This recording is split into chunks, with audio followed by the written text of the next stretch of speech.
All right, let's get into this. Yeah. Today, we're really going to do a deep dive into some infamous criminal empires. Oh, cool. You know, these aren't just gangs that broke the law. Yeah. These are gangs that shaped history. Yeah, for sure. And Definitely. what we want to look at is how these organizations gained so much power Right. and why they ultimately fell apart. Okay. So you gave me some really compelling stuff. Oh, good. And I think our mission here is going to be to look at the Italian-American Mafia, Okay. the Cray twins over in London, Right. and the Yakuza in Japan. Yeah, those are all really fascinating cases. I think we could definitely pull some gripping stuff out of this material. Yeah.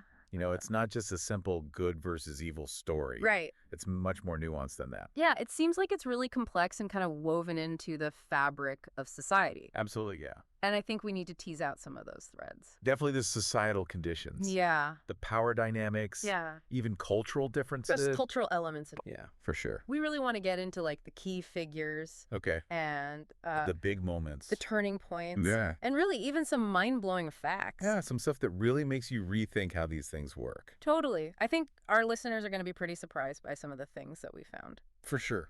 So why don't we start with the Italian-American Mafia Okay. back in the early 1900s. Early 20th century. And you know the name Al Capone? Oh, yeah. Of course, rings a bell. Yeah, probably everyone's heard of Al Capone. Right. And especially during the Prohibition era. the sources you gave me describe him as Yeah. like the central figure during the Prohibition era. He's really the poster boy for that time. Yeah. And I think it's crucial to understand the context of Prohibition, right? Yeah. So for those who maybe aren't familiar with that time period, Right.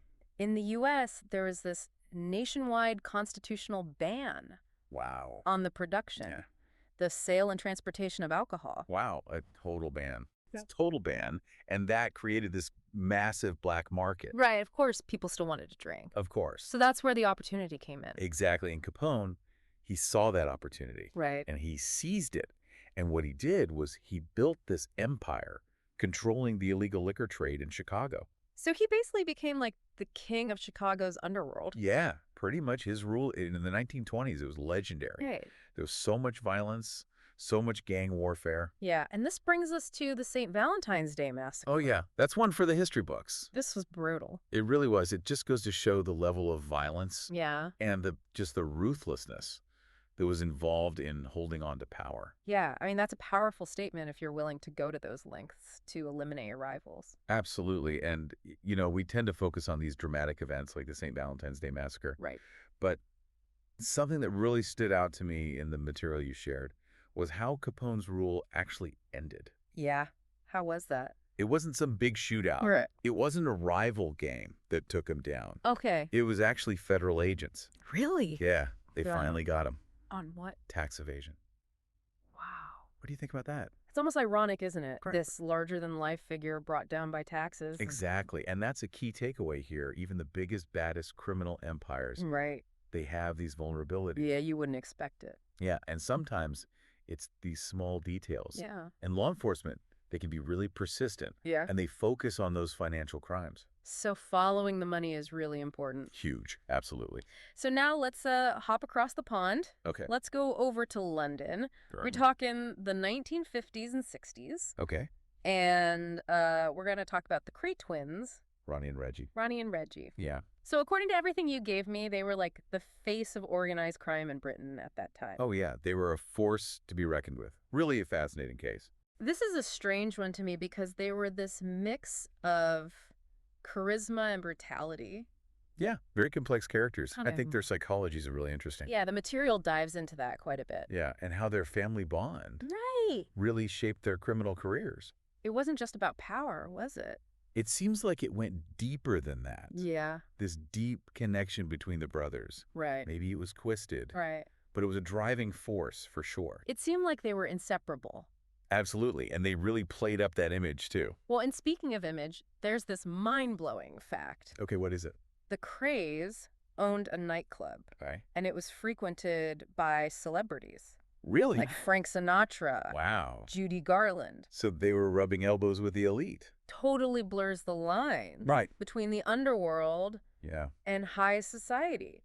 It's strange to think about these figures becoming cultural icons? It is. Despite all the violence? Despite all the violence. But it happens, right? It does happen. Notoriety can become its own kind of fame. That's true.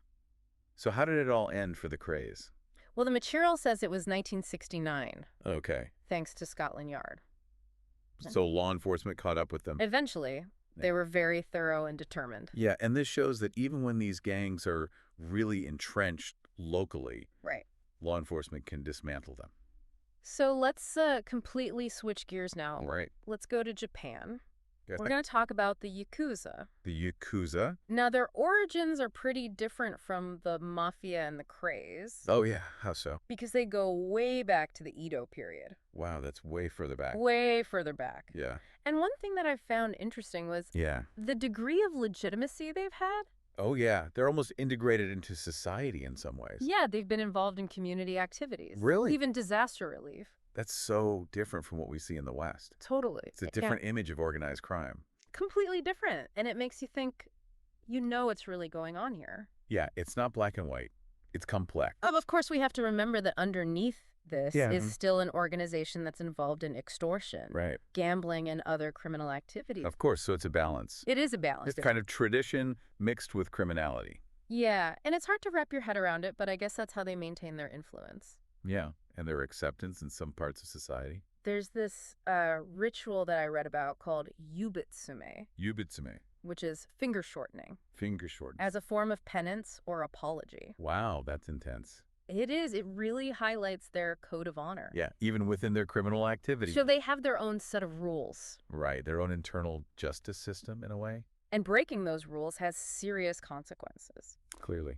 But even with that long history, their influence has waned recently. Why is that? Well, stricter anti-gang laws. So legislation can really make a difference. Yeah, it shows that even long-standing organizations like this are affected by changes in the legal system. It's a good sign that even deeply rooted organizations can be impacted by these changes. Okay, so we've looked at all these different groups. Yeah. What are some of the big takeaways here about the criminal underworld? Well, I think one of the most important things is understanding the historical context. Okay. So looking at the social and economic conditions of the time. Right. Because those conditions really shape the environment. Right, create the opportunity. Exactly. It's fertile ground for these gangs to emerge. So what else? Well, you got to follow the money, right? Of course. Financial motives are almost always at the heart of it. Right. So tracing those financial networks, that's key to understanding how they work. Okay. What about law enforcement? Yeah, looking at law enforcement tactics is really insightful. Okay. Because it shows us how these empires were brought down. Right. Sometimes it's through direct confrontation, but often it's more about these subtle strategies. Like with Capone. Exactly. And what about the cultural side of things? Yeah, that's crucial too, especially with a group like the Yakuza. Right. Their cultural integration. Yeah. That's a huge part of their story. And finally, there's the media. Yeah. How these groups are portrayed in the media. Right. That shapes public perception. It does. Sometimes it romanticizes them. Yeah. Other times it demonizes them. So one of the things that really stuck with me from your research was the mafia's code of silence. Omerta. Omerta. Right. It was so deeply ingrained. Yeah, and breaking it. Yeah. It was considered worse than death. Wow. So they really enforce that loyalty. It really shows the power of fear and loyalty and holding these organizations together. So I think what we've seen here is that these criminal empires, their stories are about much more than just crime. Definitely. It's about power and loyalty and ambition. And the societal factors that allow them to flourish. Right. The mafia with their violent secrecy. Yeah. The craze with their public notoriety. And the Yakuza with their unique cultural integration. It's really fascinating to see how these things manifest in different ways. It really is. It's a complex and often unsettling aspect of human history. And it makes you wonder, how do these societal conditions create the perfect environment for these groups to rise up? It's a question worth considering, for sure. And what kind of lasting impact do they have? Yeah, even after they're gone. Even after they're gone, what's left behind? It's something to think about. It is something to think about. Definitely. All right, well, that's all the time we have for today. Yeah, that was a great discussion. I'd like to thank you for all this insightful material. Oh, you're welcome. And to our listeners, we hope this has given you a lot to ponder. Yeah, some food for thought. Until next time. See you later.